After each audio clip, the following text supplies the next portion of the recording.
el esquema normativo convencional que viene haciendo exigencias de cumplimiento de requisitos a estos proyectos y viene este paquete adicional de exigencias que por supuesto los va a volver más demorados y más costosos.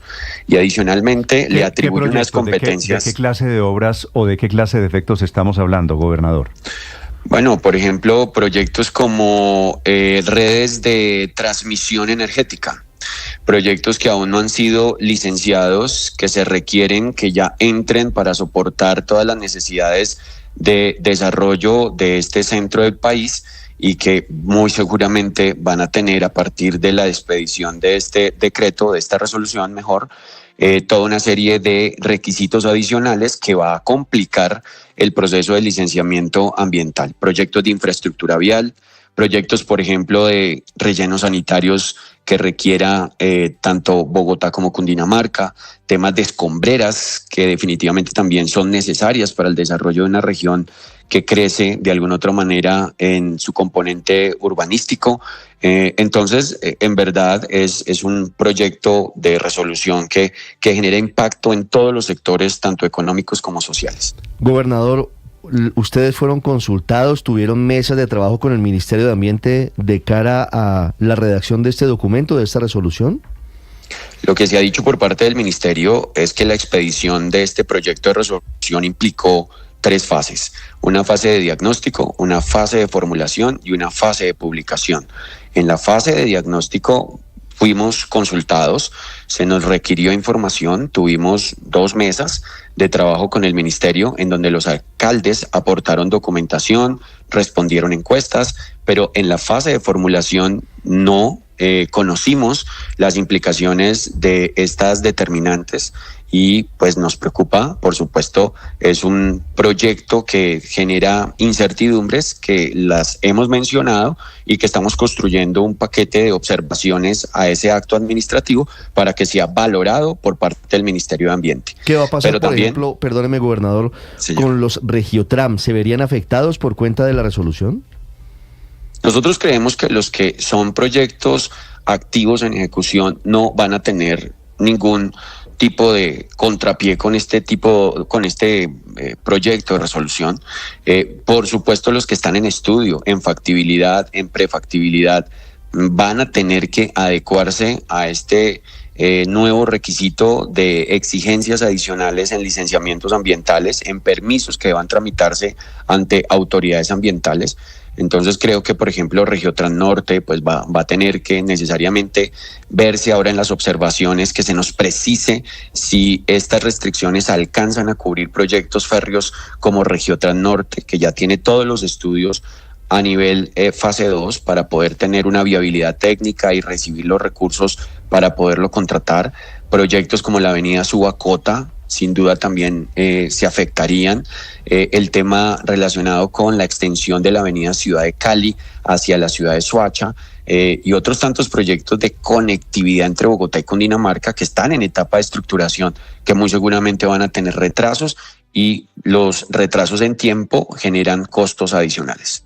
Sí, gobernador, son por lo menos 40 municipios, entre los de Cundinamarca, la mayoría, estos del Meta, y unos más afectados que otros, si esto queda como está el borrador hasta hoy del Ministerio de Ambiente. Pero poniendo ejemplos puntuales, ¿qué pasa con Soacha, el gran dormitorio de Bogotá?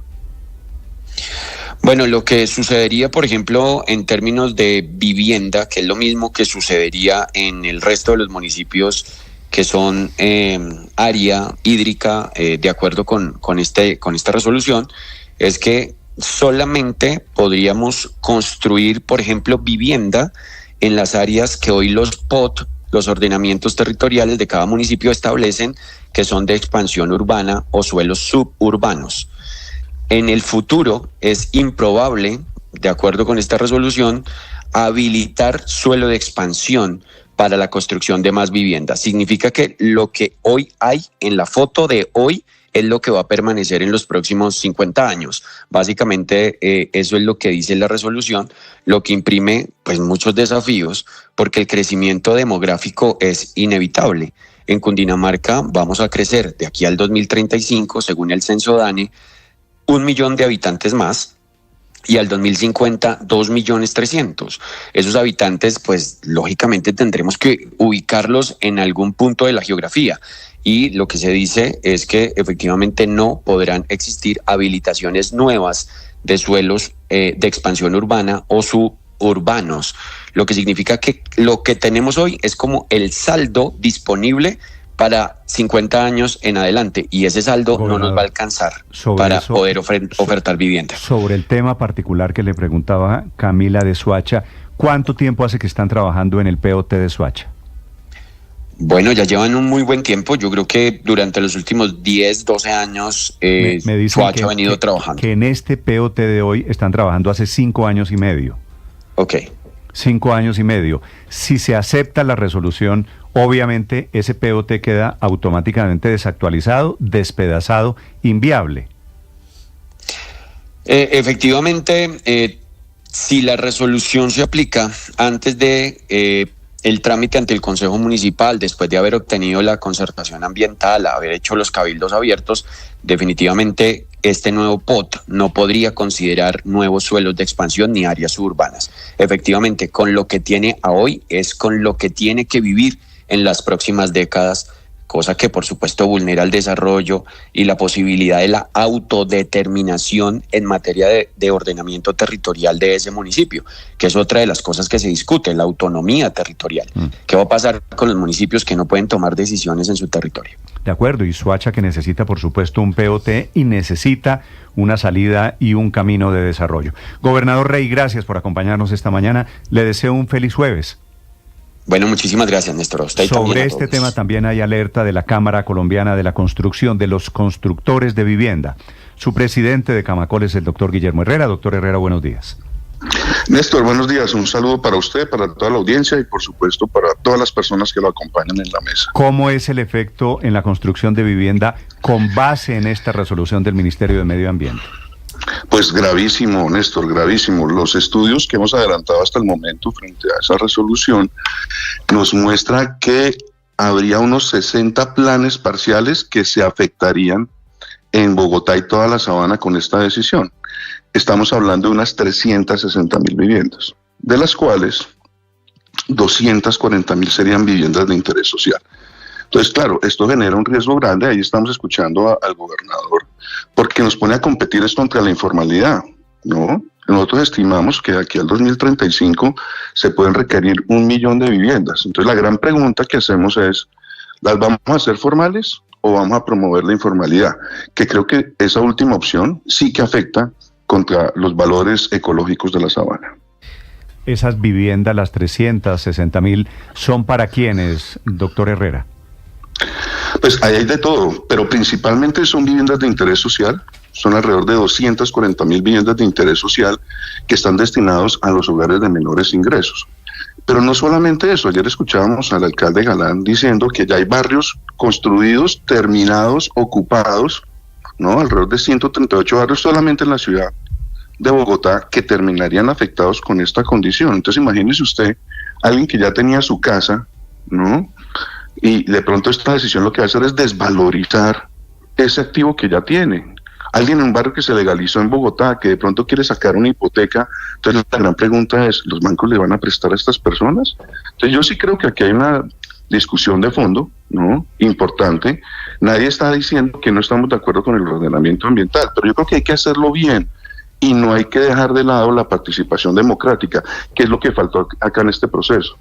No, aquí en 14 días de observaciones no se pueden resolver 3 décadas de problemas ambientales de la sabana.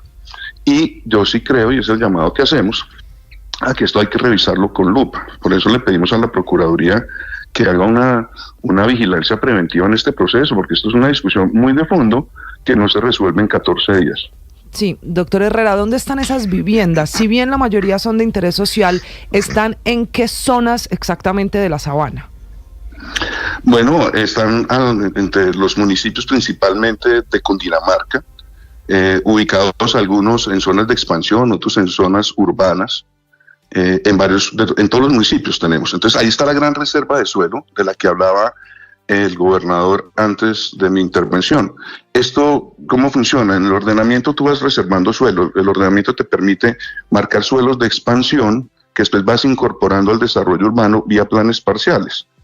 La pregunta es que si vamos a congelar ese suelo hoy, ¿no? Se va a agotar seguramente, ahí tenemos la oferta de los próximos 6 años, pero después de eso, ¿qué vamos a hacer? ¿Dónde vamos a desarrollar más proyectos de vivienda? Esa es la inquietud, ¿no? Y vuelvo y lo digo, yo creo que todos estamos interesados en la protección ambiental, que es un derecho colectivo, pero por proteger esos derechos colectivos no podemos olvidarnos de otros derechos colectivos, como el que tenemos todos los colombianos a la vivienda, a los servicios públicos, al transporte. Ya lo decía también el gobernador. ¿Qué pasa con el Regiotram? ¿Qué va a pasar con los accesos a Bogotá? ¿Qué pasa con la ampliación de la 63? ¿Qué pasa con la vía La Calera? ¿Qué pasa con la vía de Subacota? Doctor ¿no? Herrera, sus asociados, la gente de Camacol, los que están preocupados por la construcción de vivienda esta mañana, ¿son quiénes? Los asociados, en general, todos los que están vinculados a Camacol, Pero Bogotá, estamos hablando de Amarillo, por ejemplo, que me dicen tiene muchos proyectos de vivienda en la sabana de Bogotá. Bueno, por ejemplo, ¿qué va a pasar con Lagos de Torca? Después de más de 10 años de planeación de la expansión norte al Bogotá, ¿qué va a pasar con ese desarrollo tan importante, que además es el primer proyecto en Colombia que tiene una política de biodiversidad, ¿no? Y que fue diseñado de manera estricta para cumplir con todos los lineamientos ambientales que hoy están en el POT. Porque es que lo otro hay que decirlo, estas discusiones ya se han dado, Néstor, ya se han dado estas discusiones y por eso tenemos unos POTs vigentes que fueron concertados ambientalmente. Entonces, hoy van a poner, ¿no?, unas decisiones ambientales sin concertar, sin digamos, cotejar con estudios técnicos, y yo diría también que de manera apresurada. Estamos viendo incluso que va a ser necesario pedir sustentaciones técnicas a muchas de esas decisiones, porque le voy a dar un ejemplo, para ponerlo así. Están usando cartografía en unas escalas que son tan grandes que van a generar un montón de imprecisiones al momento de tomar decisiones sobre el territorio como licenciamientos. Entonces, sí, todos estamos preocupados, no solamente los grandes, también los medianos y los pequeños, porque pues, usted sabe que esta es una industria donde no solamente tenemos Amarillos, no solamente tenemos Constructora Bolívar, sino que tenemos muchos afiliados de todos los tamaños. Doctor Herrera, le pregunto quiénes son, a propósito del trino del presidente Petro, que me imagino usted lo vio, y dice que el desarrollo de Bogotá no es pavimentar la sabana, que solo sirve a los especuladores inmobiliarios que se enriquecen. Yo sospecho que está hablando de sus asociados. Seguramente sí, dice que Camacol tiene que entender que no se puede pavimentar la sabana, pero nosotros no pavimentamos la sabana. Esto es una industria muy seria que se apega siempre a las disposiciones vigentes para poder urbanizar y desarrollar. Y además, si lo hablamos en términos de proporciones, Néstor, ¿no? ¿Usted sabe qué área tiene la sabana? Eso es una buena pregunta. Estos municipios que están ahí dentro de este proyecto de resolución tienen un área que supera las 800.000 hectáreas. Esos planes parciales que están afectados con esas 360.000 viviendas no cubren ni el 1%. ¿No? Son alrededor de 3.000 hectáreas de suelo que se reservan. El presidente Petro, a propósito, antes de llegar a la presidencia, Ricardo, ¿no vivía aquí en Chía, en la sabana de Bogotá? Claro, muy cerca. Creo que esa casa pertenece todavía a la familia del presidente Petro. En uno de esos condominios a los que el presidente le parece que eso es pavimentar la sabana. Me imagino que él se refiere a sí mismo. Pero ahí la pregunta final, doctor Herrera, surge sobre cuáles serían entonces los espacios que quedarían para la construcción de vivienda en la sabana de Bogotá si esta resolución llegara a quedar firme. Pues ya lo dijo el gobernador, aquí no habría más expansión urbana, no habría más desarrollo formal de vivienda, y eso sí nos genera un problema, porque es que van a seguir creciendo los hogares, vamos a necesitar más de 1 millón de viviendas en los próximos 10 años, 100.000 viviendas por año. Entonces, ¿dónde las vamos a poner? Esa es la gran pregunta, y eso no es pavimentar la sabana. Entonces vuelvo y lo digo, hay unos derechos colectivos como el ambiente, perfecto, pero hay otros derechos colectivos. Esto no es un tema de unos industriales y unos empresarios, esto es una demanda real de un derecho que es el de la vivienda, de una construcción donde todos tenemos que sentarnos, ¿no?, a ver cómo lo vamos a hacer bien. Que hay que hacer mucho, sí, pero también hay que decir que se ha hecho mucho, y sobre todo, y quiero hacer énfasis en esto, nosotros no pavimentamos la sabana. Es necesario hacer desarrollos formales porque es necesario proveer vivienda, es necesario generar espacios comerciales, es necesario generar colegios, es necesario generar espacios públicos. Entonces, de cualquier otra manera, lo que vamos a ver es mayores expansiones informales. Recuerden ustedes que además no, es que vamos a generar expulsión de población. Este es el debate, yo creo que es el falso dilema, doctor Herrera, Felipe, en el que nos mete el presidente con el tema de pavimentar la sabana.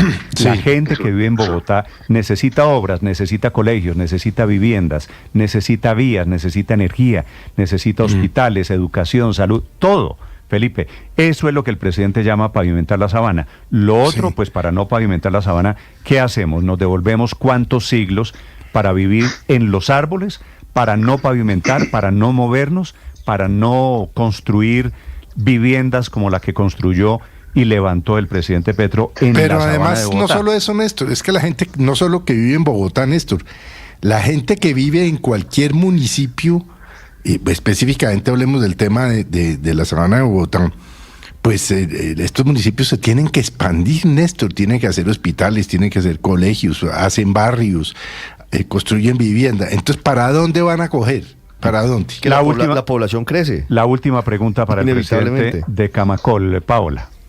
Sí, yo le quiero preguntar al presidente de Camacol, Néstor, ¿en cuánto se pueden llegar a desvalorizar esas casitas o esos terrenos que están en alguno de estos 138 barrios afectados? Es decir, una familia que al día de hoy tiene una casa allí, ¿cuánto le va a costar si se llega a aprobar y llega a pasar este proyecto de resolución que quiere el presidente de la República? Paula, no le podría dar una proporción, pero seguramente van a haber afectado el valor de su patrimonio. Además, recordemos una cosa, muchas de esas viviendas de interés social que están ahí seguramente se adquirieron con subsidios que entregó el mismo Estado.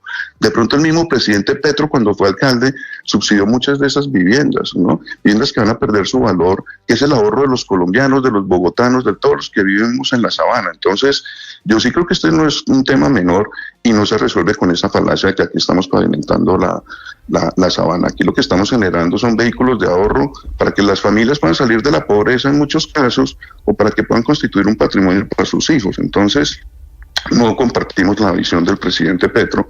Yo creo que aquí lo que hay es que abrir una conversación más allá de otros temas legales que habrá que ver, si hubo extralimitación de funciones en estas competencias que se está generando para el Ministerio de Ambiente, ¿no? Si la participación ciudadana es efectiva. Yo no quiero, pero es que yo me pregunto si esos estudios son con rigor técnico suficiente o si vamos a ver un montón de chambonadas, ¿no? Como suele pasar en muchas de estas decisiones cuando no hay una discusión técnica de fondo. Entonces, yo creo que aquí se abre una discusión. Vemos ahí también que la doctora Nelly Yolanda Villamizar, que es la jueza, ¿no?, que lleva a cabo el seguimiento del fallo del río Bogotá. La magistrada, la madrina del río Bogotá. Claro, ya llamó mañana, ya convocó reunión para escuchar a todo el mundo, a ver si esto, que esta es otra pregunta, Néstor, no está afectando las órdenes de este fallo. Entonces, aquí hay muchos actores y yo lo que veo es que a la magistrada no le habían preguntado tampoco. Entonces, ¿cuál discusión es la que tenemos que generar? Y el presidente dijo que él era un demócrata. Entonces, aquí vamos a ver si hay talante democrático para abrir una discusión o nos van a imponer esto, como dicen por ahí, a las malas. Bueno, de momento yo sí no creo que ese sea el camino. Es Bogotá y es en la sabana de Bogotá que son los destinatarios de esta resolución desde el Ministerio de Medio Ambiente. Doctor Herrera, gracias por estos minutos. A ustedes, Néstor, un feliz día para todos. Guillermo Herrera, presidente de Camacol.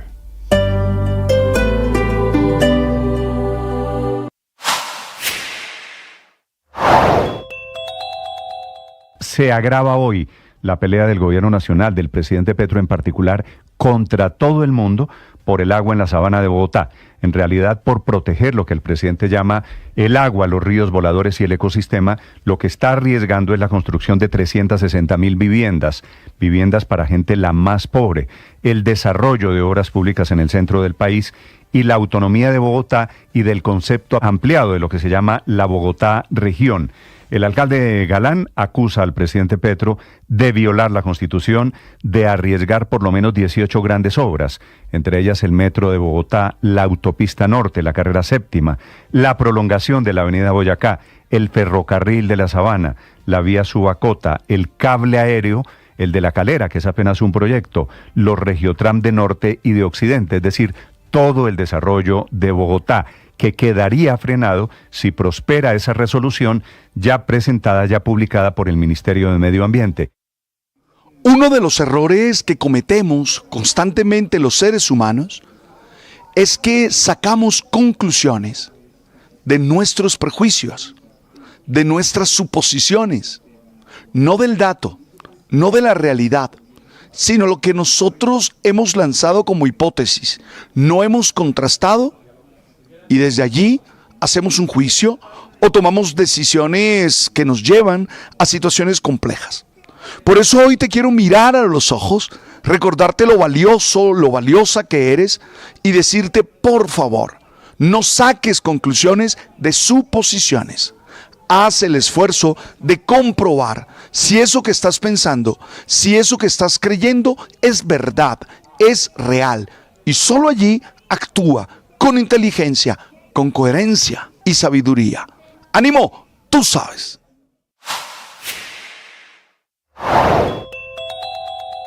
La tesis del presidente es que si se sigue construyendo en Bogotá y en la Sabana, se alejarán los ríos voladores y se acabará el agua de Bogotá, que vamos a quedar sin agua 9 millones de personas. Claro, es decir, esa es la tesis del presidente Petro, y por cuenta de eso se dedica a bloquear el resto y a arriesgar una reforma que al final de cuentas esa resolución se caería facilísimamente en cualquier tribunal, porque lo que está en juego también es la autonomía no solo de Bogotá, de Soacha, en donde hay 800 kilómetros ya proyectados de desarrollo para el centro del país, para Bogotá, pero también Cajicá, Chía, Cota, Sopó, Zipaquirá, Mosquera, Cibaté, Fusagasugá, Silvania y La Calera, municipios todos vecinos de Bogotá, 40 en total, a los que el decreto del Ministerio de Ambiente les cambia o les tumba el POT, el POT, el Plan de Ordenamiento Territorial.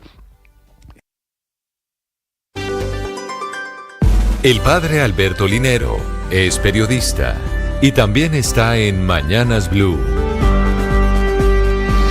7 de la mañana, 22 minutos. Ayer fui a visitar a una pareja de amigos. El esposo está enfermo y estos son los momentos en los que uno como amigo tiene que hacerse presente. Los pronósticos, la verdad, no son buenos. Y en algún momento de la conversación, él me compartió su mayor preocupación, su esposa. Según él, ella quedará sola, ya que aunque quisieron, no pudieron tener hijos y solo se tienen el uno al otro. Lo escuché con atención y traté de animarlo, pero cuando regresé a casa me quedé muy pensativo. Ustedes saben que Alci y yo, por una decisión personal, elegimos no tener hijos. Y aunque es una elección que seguimos sosteniendo con convicción, no puedo negar que situaciones como la de mis amigos me hacen reflexionar. Es inevitable preguntarse qué pasará cuando lleguen los años en los que las fuerzas disminuyen y la compañía se hace más necesaria. Pensé en la soledad de los padres que envejecen sin el apoyo de hijos y me pregunté qué hacer ante esa realidad. Creo particularmente que por lo menos podemos hacer 3 cosas. La primera, aceptar la realidad. Nada le hace más daño a uno que resistirse a lo que ya no va a cambiar. Amargarse o renegar de lo que pudo ser y no fue es una forma segura de convertir la vida en un infierno. La paz comienza cuando aceptamos con serenidad lo que nos ha tocado o elegimos vivir. Lo segundo, planear con inteligencia y realismo el futuro. No podemos dejarlo todo al azar. Es importante preguntarnos desde ahora cómo queremos vivir cuando seamos más mayores. Hay que construir redes de apoyo, organizar la vida con autonomía y prever qué necesitamos para asegurarnos una vejez digna y tranquila. Somos dueños de nuestra vida y debemos ser también responsables con ella. La tercera, confiar en que siempre va a pasar lo mejor. La experiencia espiritual me ha enseñado que la confianza es clave. Confiar en uno mismo, en las personas que han demostrado ser confiables en la vida y para quienes tienen fe, confiar en Dios. Yo no vivo con el miedo de que el futuro será peor, porque eso solo genera ansiedad y nos llena de emociones destructivas. Oye, es importante entender que la soledad no es sinónimo de abandono. Existen muchas maneras de construir lazos que nos sostengan en el camino. Las victorias y derrotas, la pasión y la afición en juego y los datos de lo último en deportes se lo presenta Mañanas Blue. Ya son las 7 de la mañana, 25 minutos, momento para hablar de los deportes, momento para hablar de la clasificación del Once Caldas.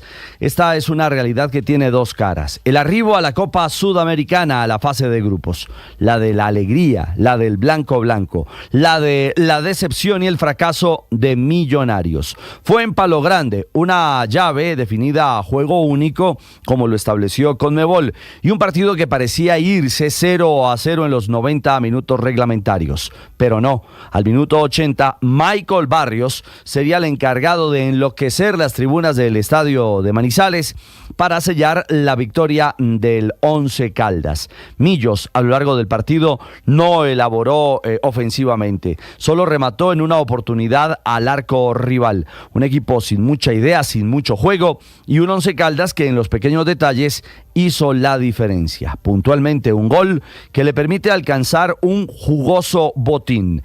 $1.125.000 asegura el equipo de Manizales, producto de ganar esta llave preliminar en la que recibe $225.000 y asegurar 3 partidos como local. Cada juego como local le permitirá sumar en global $900.000. Es decir, aparte de la alegría de tener certamen internacional, las arcas, la caja del equipo de Manizales se va a engrosar producto de este dinero que gana como premio que entrega Conmebol. Al terminar el partido, declaraciones que se esperaban, las de Falcao García. Primero, porque solo jugó los 5 minutos finales. ¿Qué opinó Falcao al respecto? Para un jugador de su trayectoria, jugar 5 minutos, ¿cómo lo toma? ¿Por qué jugó tan poco? No, son decisiones del entrenador y yo como parte de este grupo tengo que acatar las decisiones del entrenador. Y en el diálogo que tuvo con el colega de ESPN hubo una pregunta con una muy breve respuesta. El futuro, la continuidad, dejó un gran interrogante, una gran incertidumbre el Tigre sobre si se mantendrá o no en Millonarios. ¿Hay Falcao para rato en Millonarios o se van? Vamos a ver. Vamos a ver, es lo único que ha dicho antes de subir al bus y estar en medio de sus compañeros, por supuesto soportando la derrota y la eliminación de esta Copa Sudamericana, que hoy a propósito tendrá segundo equipo colombiano clasificado. Habrá partido único, al igual que en Manizales, entre el Junior y el América de Cali. Este juego será en el Metropolitano de Barranquilla para establecer quién acompañará al Once Caldas en la fase de grupos en el sorteo de esta Copa Sudamericana que se realizará el 17 de marzo en Luque, en Paraguay. Y hoy amanecimos con una muy positiva noticia en el tenis internacional para Colombia. En el WTA 1000 de Indian Wells, en California, en los Estados Unidos, Camila Osorio, la tenista del equipo Colsanitas, la raqueta número 1 de Colombia, derrotó a Naomi Osaka, la japonesa. Es la primera vez que una tenista colombiana derrota a una ex número 1 del mundo. A Osaka, a la japonesa, Camila la derrotó en 2 sets corridos, con parciales 6-4 y 6-4. Estuvo contundente, eficiente en su juego y logra así la número 53 en el mundo, Camila Osorio, hoy con 23 años, marcar el camino, no solamente en esta primera ronda del Indian Wells, sino convirtiéndose en la primera en derrotar a una 1 o ex 1 del mundo como Naomi Osaka. Ahora, Cami Osorio en segunda ronda enfrentará a Clara Tauson, que actualmente es 21 del escalafón mundial, la tenista danesa, que será la próxima rival de la jugadora colombiana. Y un panorama rápido del fútbol femenino internacional. Figuras, Manuela Paví, la jugadora de Selección Colombia, marcó gol en el empate del West Ham frente al Manchester City, esto en la Women's Super League, en la Liga Inglesa de Fútbol, y también una asistencia mágica de tacón de Mayra Ramírez, un pase gol en el 2-0 del Chelsea, que finalmente derrotó 3-1 al Leicester. Ese gol fue de Agnes Beever-Jones, en la acción de Mayra, que le está también dando la vuelta al mundo. Y por último, Real Madrid confirma baja de última hora. Hoy se juega la semifinal de la Copa de la Reina en el estadio Alfredo Di Stéfano. Real Madrid frente al Barcelona. Linda no aparece en el listado de convocadas para enfrentar al Barcelona, que ha recuperado a Alexia Putellas, la estrella del conjunto catalán que superó su dificultad en esguince de tobillo. Más adelante regresamos para seguir hablando de Copa Davis, de más fútbol y deportes en Mañanas Blue, 7:30. Estás escuchando Blue Radio.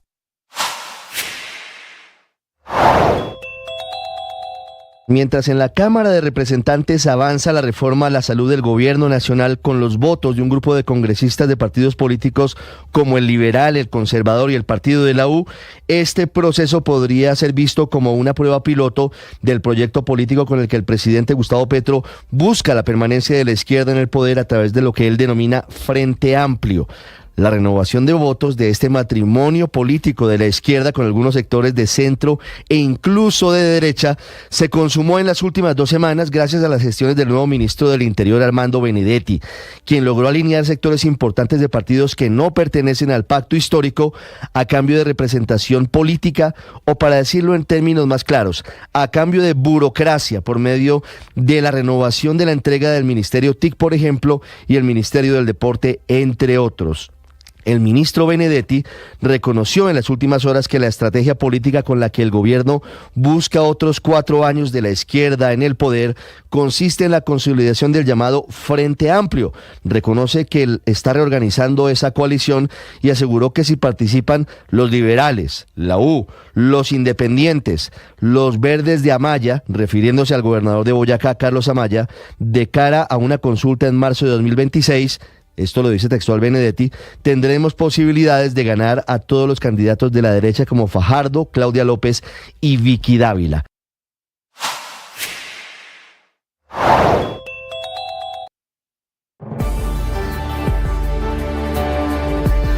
Siete de la mañana, 32 minutos. Usted que es de Manizales, Ricardo, felicitaciones a usted, a los hinchas del Once Caldas, por el triunfo sobre el mediocre Millonarios, que anoche fue eliminado de la Copa Suramericana. Sabe que fue una linda fiesta en Palo Grande, muchos niños, muchas lágrimas, mucha emoción contenida, porque el grande Once Caldas, ex campeón de la Copa Libertadores, eliminando al chiquito Millonarios. Sí, la verdad es un fracaso, uno más para Millonarios en este arranque, además porque era el único salvavidas que le quedaba como figuración internacional a, Oiga, yo quedé preocupado, Néstor. No tiene nada de ese Millonarios. Yo quedé preocupado porque tú traes a un jugador como Falcao García y lo pones 5 minutos. Pues es que esa es la 5 minutos. Esa es la consecuencia, padre, de traer a un jugador como Falcao García acabado, sin físico, de 40 años. Al contrario, Falcao te hubiera podido dar algo. Es decir, no entiendo para qué traes a un jugador de este tamaño. Hombre, para 5 minutos parece una falta de respeto con Falcao. No, la falta de respeto es que haya quien defienda todavía a Falcao. Es un dinosaurio, padre. No. O sea, es el goleador del fútbol colombiano, del goleador colombiano de la historia. Yo creo que Falcao tiene más fútbol, padre, que para solo 5 minutos. Yo también estoy de acuerdo con eso, pero bueno. ¿Pero qué? Si le han pagado $2 millones para hacer 4 goles. Pero más allá de eso, Néstor. No, más allá de eso. Falcao García es que tiene gran historia. Falcao García en una pierna juega mucho mejor que cualquiera de los que está ahí, que no la metió tampoco. A un jugador usted no lo evalúa por lo que hizo hace 10 años en el Atlético de Madrid. Pero yo les explico por qué lo trajeron, padre Linero. Para vender 30.000 abonados. No. Gran negocio. Sí, gran negocio. Pésimo negocio, equipo. Esa es la conclusión. Pero ponlo a jugar. Ponlo a jugar. Si tú lo pones a jugar y no te rinde. ¿Y usted por qué cree que no lo ponen a jugar? No sé por qué. ¿Por bueno? No sé por qué. Pero si usted lo pone a jugar y no te rinde, yo acepto esto. Pero 5 minutos, ¿quién en 5 minutos resuelve un partido? Es la decisión que tomó el técnico David González. Ese es el gran interrogante. En lo deportivo, por supuesto que hay una inmensa deuda. La gran duda es si estaba o no para ser titular o para tener más minutos. Yo también creo que el Tigre tenía para dar un poco más en la cancha. Mucho más, claro. La verdad. Bueno. Ahora es que es una decisión de González. Etapa de él puede dar más de lo que no ha dado. Vale. Y van a muy bien. Y espero que estén extrañando a Alberto Gamero, que dijeron que no, que ya, que tú, mire, hace falta. Padre, usted con su regionalismo, por el hecho de que Gamero es de Santa Marta, por el hecho de que Falcao es de Santa Marta, es una manera de acercarse al fútbol, de que son buenos porque son de Santa Marta. Falcao no es bueno porque sea de Santa Marta. No, es porque es el goleador del fútbol colombiano. No es cierto. Sí, es cierto. No es Revise cierto. las historias, estadísticas. Nadie ha hecho más goles que él en la historia del fútbol colombiano. Nadie. No es cierto. Él ha sido goleador en el fútbol internacional. Es la primera vez, padre. Primera vez. Lleva 6 meses jugando en el fútbol colombiano. Ya había jugado con el equipo Lanceros. Pero venga, histórica, ya había jugado es el goleador histórico del fútbol colombiano. 351 goles. Es el goleador histórico del fútbol colombiano. Es verdad, es el goleador. Es el goleador de Colombia. No, del fútbol diferente. colombiano, más allá de si juega en Colombia o Sí, fuera. es el goleador Claro. histórico. Es que hizo goles en España y en Portugal y en Francia. En la historia del fútbol colombiano Por eso, nadie ha hecho más goles que Falcao García. Cuando era bueno, sí, felicitaciones. Néstor. Es que yo no lo niego.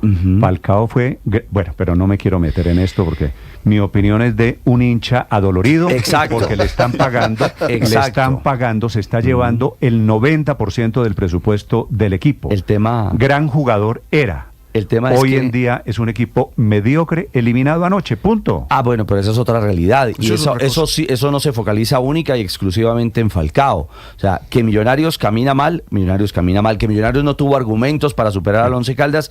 Millonarios no solo es Falcao, Millonarios es un equipo que tiene, verdad, profundas dificultades y que, ojo, lo que sí es cierto es que también vive hoy un penoso momento para el adiós de un jugador símbolo, leyenda del fútbol colombiano, como Falcao García. 7:36 a.m. Mucha suerte a quienes siguen defendiendo a este Millonarios, empezando por el presidente de Millonarios. Pagaron una fortuna por traer a Falcao, lleva 4 goles. Se perdieron más de Tres- $1 millón. 3 de le penalti. cuento, además. Se perdieron no se pierde solamente la no clasificación, se pierde billetico importante. 11 campañas publicitarias ha hecho Falcao, 4 goles, muy bien. 7:30. Desde el punto de vista de negocio, padre, felicitaciones, muy bien. 7:36 a.m. Anoche se entregó el premio Felipe a Empresario del Año. Ceremonia que encabezó, que dirigió el propio presidente de la República. El galardonado por el periódico La República es don Jaime Gilinski. Y allá estaba la crema innata del mundo empresarial en Colombia. Estaba también el expresidente Duque, estaba el exfiscal Barbosa, que se salieron del recinto fueron. cuando fue a hablar el presidente Gustavo Petro. Sí, pero varias cosas me llamaron la atención, Néstor. Cuando el presidente entró, no aplaudieron, ni un aplauso, o sea, silencio sepulcral. Y 2, pues obviamente la salida del expresidente Duque y del exfiscal Barbosa, cosa que yo hubiera hecho exactamente lo mismo.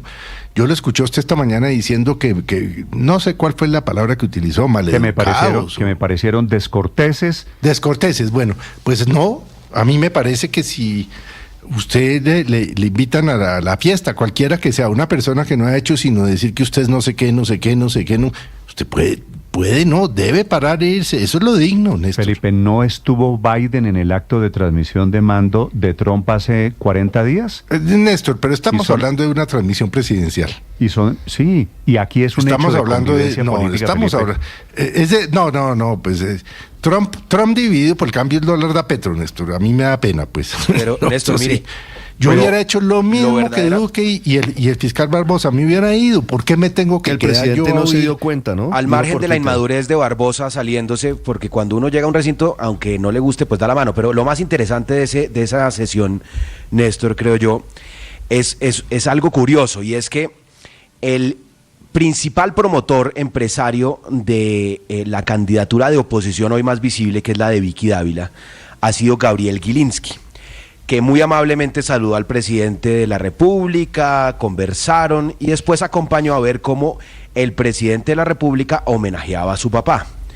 Pero perdóneme, yo me preguntaba, Néstor, la familia Gilinski es la dueña de Semana. De ahí, Luis Ernesto, a decir que Por son supuesto. promotores de la candidatura de Vicky Dávila. pero a ver, es Néstor, diferente. ¿cuánto tiempo le permitió Gabriel Gilinski utilizar la revista Semana a Vicky Dávila como una herramienta de campaña política para atacar a todos sus opositores, llámese Luis como se llame, Ernesto. con portadas? Eso fue evidente. Es que, digamos, ¿y cuánto como dice tiempo aquí le ayudaron, mi querido director, le ayudaron la familia Gilinski a Petro, que hasta oficinas le tenían como con dice Alex aquí, Bernó? como dice aquí mi querido director, por favor, sonrían para verles los dientes de leche.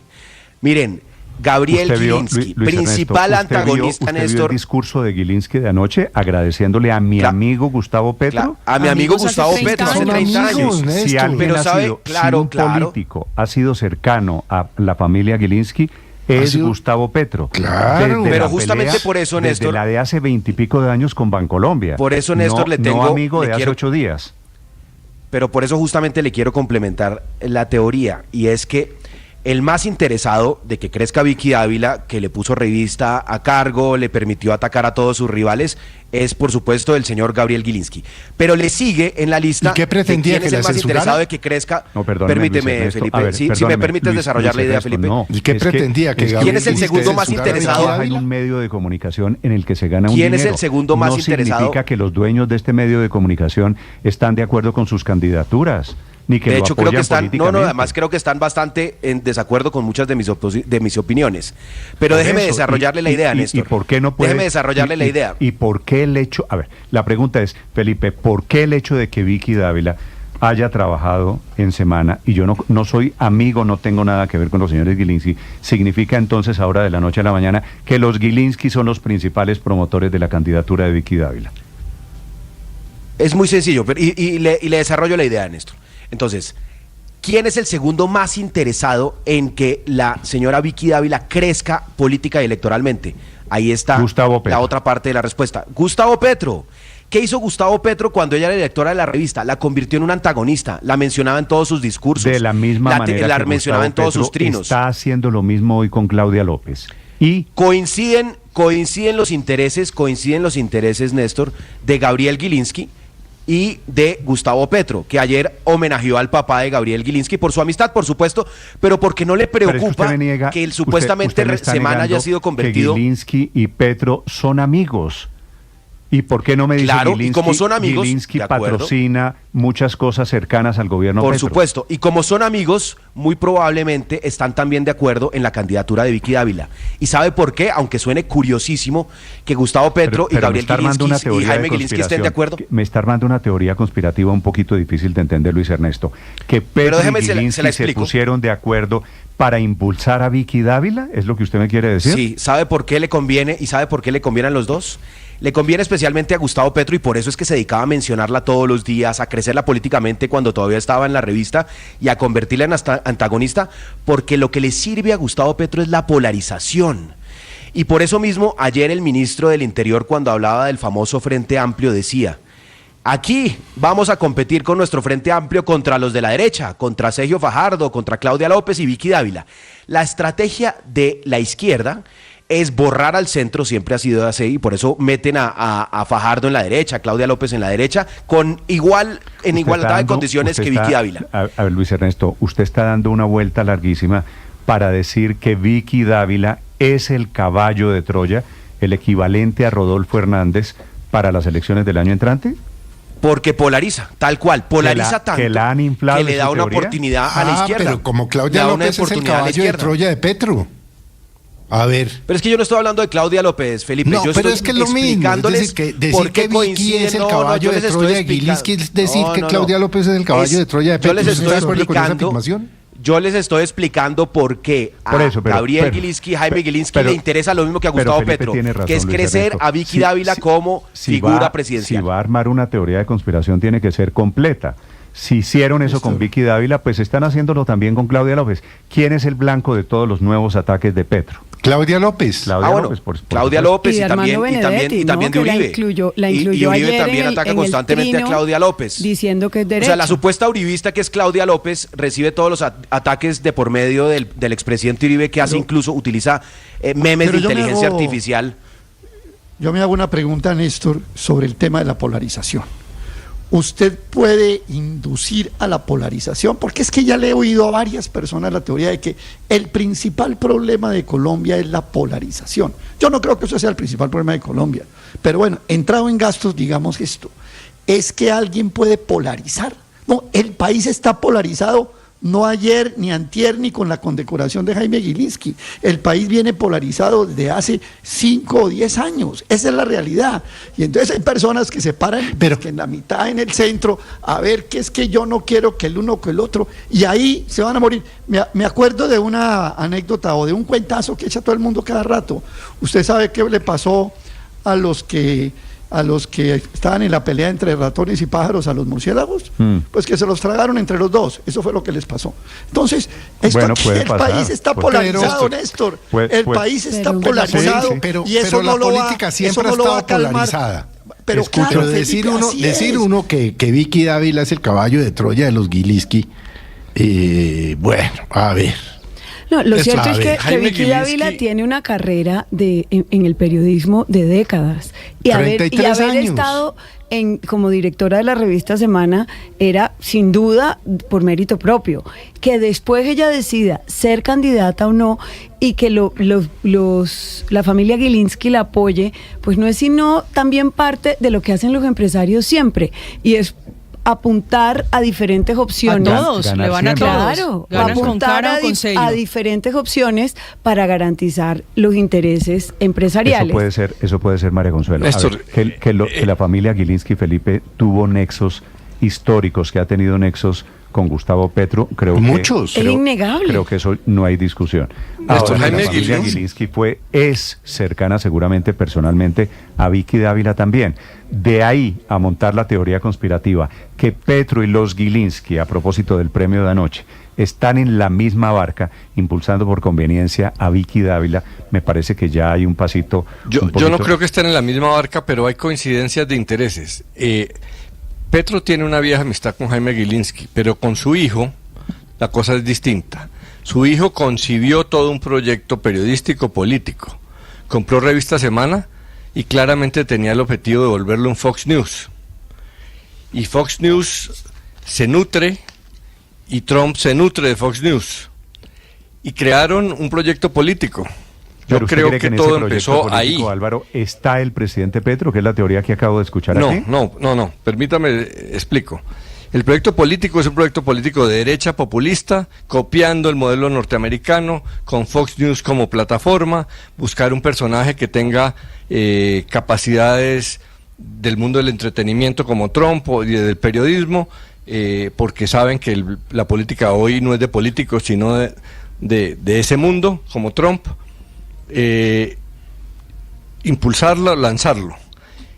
Distinto es que a Petro también le interese que haya un proyecto populista de derecha, porque en la radicalización el proyecto político petrista compite en igualdad de condiciones con la derecha, porque ambos lados le tienen temor al centro. Por eso ambos lados, Petro, Vicky Dávila y Uribe atacan incesantemente a Claudia López para tratar porque le tienen mucho temor.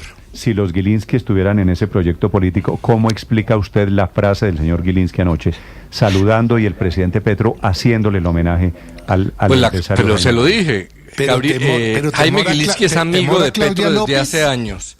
Y Gabriel Gilinski tiene un proyecto político distinto a través de Semana que desembocó en Vicky Dávila, son sus principales promotores. Gracias a Vicky Dávila. Si Vicky Dávila es presidente, lo será porque Gabriel Gilinski inventó ese proyecto político, le dio la plataforma, la impulsó con habilidad.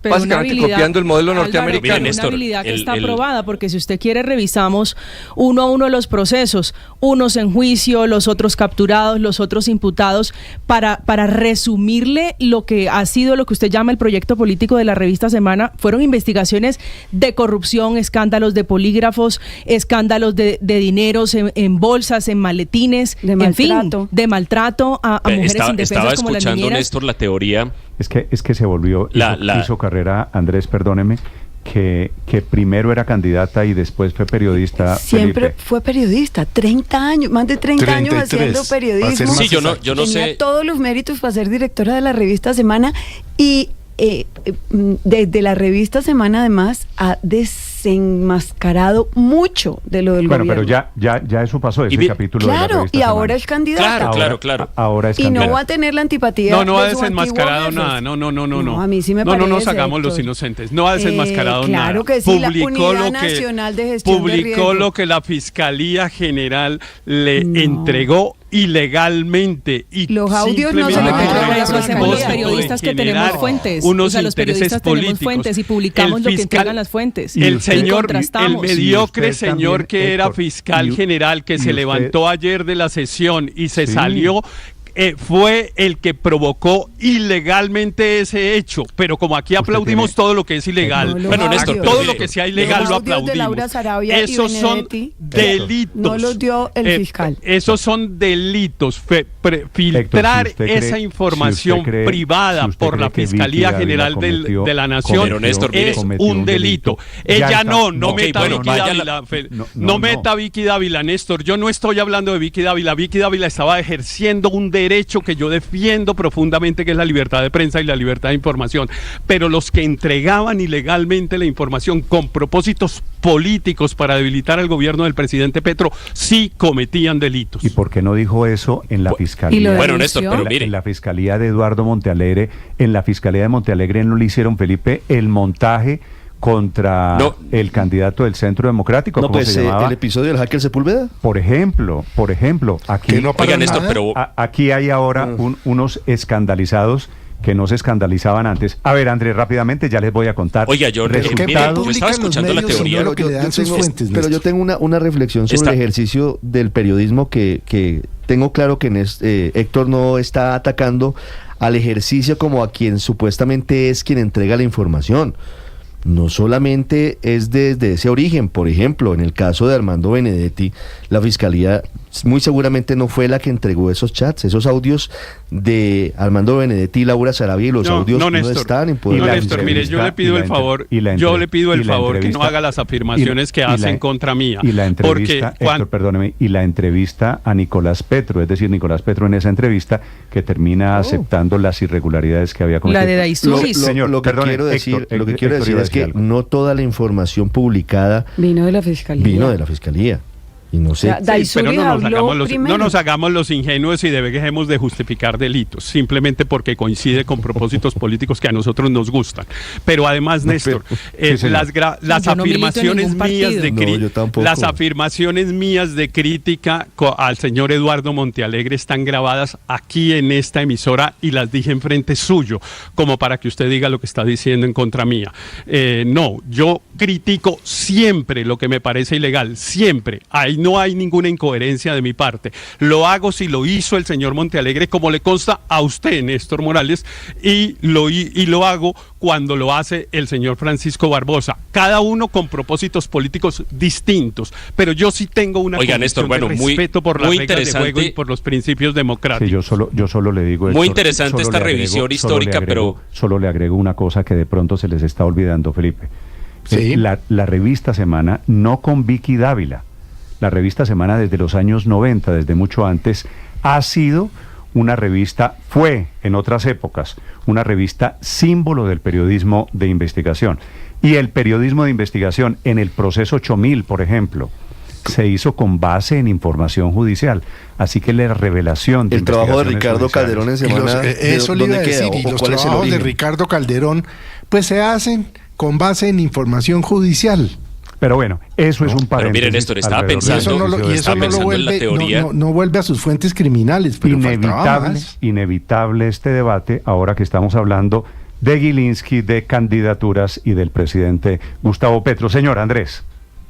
Volvamos a ese escenario electoral, Néstor. Mire, yo estaba pensando en la teoría de Luis Ernesto. Yo no llego hasta... Yo no creo que se hayan puesto de acuerdo para inflar a Vicky Dávila y de esa manera favorecer la estrategia de Petro. Digamos, yo no llego hasta allá. Pero sí es cierto que toda la estrategia del pacto histórico está planteada sobre la premisa de tenemos que unirnos todos porque hay una gran amenaza allá al frente. Probablemente al principio querían que esa amenaza fuera María Fernanda Cabal, pero pues esa candidatura no despega ni va a despegar. Entonces probablemente probablemente lo enfoquen hacia Vicky Dávila, pero ¿sabe qué siento yo, Néstor? Señor. Por supuesto que falta mucho tiempo, pero si esa es la estrategia, creo que les puede salir mal, porque los talentos políticos que está mostrando Vicky Dávila en esta fase inicial de su campaña, digamos, cuando va y se reúne con la gente o cuando aparece en medios de comunicación, son verdaderamente muy, muy impresionantes, sobre todo para una persona que esa es su primera aparición en la política electoral. Yo no estoy diciendo que sea buena candidata, mala, buena presidenta, mala, quiero decir simplemente que tiene talentos para medirse en esa batalla electoral muy impresionantes. Entonces, si la estrategia es inflarla a ella para luego construir un frente amplio y enfrentarse contra ella, creo que es muy probable, por muchas razones, que esa estrategia les pueda salir mal. Recordemos, por favor, que el presidente Gustavo Petro, en sus alocuciones, en sus discursos en Puerto Rellena, en distintos lugares, siempre mencionaba la señora de la revista, Vicky, etcétera. ¿Y qué hacía Vicky? Le respondía. ¿Y qué pasaba cuando le respondía? Pues se crecía. Es que esto me recuerda, Néstor, a lo que hizo López Obrador con la candidata Xochitl, la que terminó siendo candidata del PAN, del PRI. Xochitl Gálvez, exacto, Xochitl Gálvez. Él la mencionaba diariamente en las mañaneras y era una figura, digamos, del Congreso todavía no tan visible, y la convirtió en la figura más visible y la convirtió en su antagonista principal. Y le salió bien la jugada porque eligieron a Claudia Sheinbaum. Y le salió muy bien la jugada. Y no a Xochitl Gálvez. Pero últimamente solo menciona a Claudia López. Claro. Pero como lo acaba de decir Ricardo, le salió muy bien esa jugada a López Obrador, que convirtió en antagonista a una figura que no tenía una trayectoria ni un peso político mayor, y terminó ganándole casi que 3-5, casi en todos los estados les ganó por una amplísima mayoría. Entonces, el presidente Gustavo Petro, que es un gran y hábil jugador de la política, entiende que él se nutre de la polarización. Y con Fajardo no polariza, por supuesto que no polariza con Fajardo, porque Fajardo es un hombre que siempre ha estado caracterizado en el centro, lo mismo con Claudia López, o con otras figuras del centro como Alejandro Gaviria, o larga lista de personas del centro. No me eche el cuento puede polarizar, él puede polarizar con Vicky Dávila. Prácticamente él puede polarizar. El nuevo blanco del es presidente. Claudia López. El nuevo blanco mientras le da ministerios, además, mientras le da ministerios, la ataca. Si hay estrategias y ella contesta. Si vamos a creer teorías de conspiración, Felipe, yo creo que hay que creerlas todas. Cualquier teoría a estas alturas, estamos a un año largo de las elecciones. Hay una gran diferencia, Néstor, le voy a decir, entre Claudia López y Vicky Dávila. ¿Qué es cuál? Que Dávila no votó por Petro y no le toca devolverse. Bueno, Felipe, ahora, esto va a ser caliente, esta es apenas la cuota inicial. Pero como ya nos metieron en campaña el ministro del Interior. Estamos en campaña, no se equivoquen. 7:56 minutos. Les decía, el presidente Petro encabezó el homenaje que hubo, que es efectivamente raro, a Jaime Gilinski, el empresario que es dueño, es cierto, de la Semana, de la revista Semana, principal bandera de la oposición contra el gobierno Petro. Al final de cuentas, todo parece un poquito enrevesado. Slobodan Wilches. Así es, Néstor, muy buenos días. Como usted lo señala, el presidente del Grupo Nutresa, Jaime Gilinski, recibió anoche el galardón de Empresario del Año, otorgado por su papel clave en el crecimiento y fortalecimiento de la economía. En este evento en el que estuvo el presidente Gustavo Petro, pues, como ustedes comentaban, llamó la atención que apenas cuando iba a iniciar su intervención, por los medios de comunicación y por supuesto Blue Radio, registraron la salida del evento del exfiscal Francisco Barbosa y también del expresidente Iván Duque. El presidente Gustavo Petro, después del evento, reacciona a las 8:56 de la noche a través de Twitter, obviamente reaccionando al video que publicó Blue Radio, y dice el presidente simplemente con una frase, se pronuncia: ve, ni me di cuenta. Esa fue la reacción del presidente Gustavo Petro a ese desplante calificado por algunos, hechos por el fiscal Francisco Barbosa, el exfiscal, y también por el expresidente Iván Duque. Pero ya en su intervención, el presidente de la República, Gustavo Petro, envió un mensaje claro a los empresarios del país, también a los industriales, para que busquen otros mercados en el mundo y no solamente se queden en los mercados del norte, obviamente refiriéndose tácitamente al mercado de los Estados Unidos. Pues Jaime, yo le quiero decir que necesitamos una industria que mire el mundo hoy. El mundo ya no es el norte. El norte puede fallar. Como hasta ahora había sido nuestro lugar más seguro, el norte puede fallar.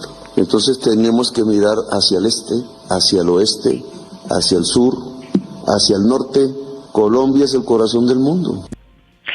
También en su intervención, Jaime Gilinski, el empresario que recibió ese reconocimiento, destacó que uno de sus principales objetivos siempre ha sido crecer y creer en las compañías colombianas para que sean más competitivas y puedan diversificarse, y también agradeció el premio al que calificó como su amigo, refiriéndose al presidente Gustavo Petro. Especialmente, dar un agradecimiento al presidente Gustavo Petro Urrego por su amistad y por acompañarnos hoy en este honroso acto. Nos conocemos hace más de 30 años y siempre hemos tenido una relación respetuosa y sé que siempre obra en el mejor interés de los colombianos. Y sobre esta polémica, sobre este evento, en las últimas horas se pronunció una funcionaria del gobierno, estamos hablando de Cielo Rusinque, la superintendente de Industria y Comercio, quien a través de Twitter señaló, y leo textualmente: así van cayendo los mitos contra el gobierno. El empresario Jaime Gilinski, reconocido hoy como el empresario del año, extiende palabras de agradecimiento al presidente Gustavo Petro, reconociendo su obra siempre en beneficio de los colombianos, Néstor. Estás escuchando Blue Radio.